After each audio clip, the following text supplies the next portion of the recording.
கண்களை மூடி பக்தியோடு நாம் ஜெபிப்போமாக. கால் ஊனமுற்று பிச்சை எடுத்துக் கொண்டிருந்த ஒரு மனிதர் இயேசுவின் திருப்பெயரை சொன்னபோது, எழுந்து நட என்று சொன்னபோது, உன் பாவங்கள் மன்னிக்கப்பட்டன என்றபோது, இதோ நலமடைந்து கிறிஸ்துவின் சாட்சியாக மாறினார். என் அன்பு சகோதர சகோதரிகளே, நம் வாழ்க்கையில் எவ்வளவோ நன்மைகளை பெறுகிறோம். அனுதினமும் கடவுளுடைய ஆசீர்வாதங்களை பெற்றுக் கொள்கிறோம்.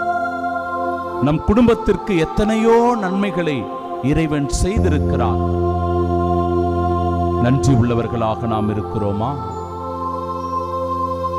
கடவுளை புகழ்ந்துரைக்கிறவர்களாக இருக்கிறோமா?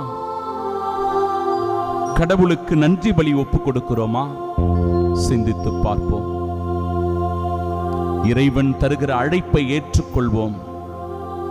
நாம் ஒவ்வொருவரும் உயிர்ப்புக்கு சாட்சிகளாய் வாழ வேண்டும் என்பது இறைவனுடைய விருப்பமாக இருக்கிறது. அதற்கு இன்றைய நாளின் இறை வார்த்தைகள் துணை புரிகின்றன. இறை வார்த்தைகளுக்கு செவி கொடுப்போம். இயேசுவின் உயிர்ப்புக்கு சாட்சிகளாய் வாழ்வோம். ஆமென்.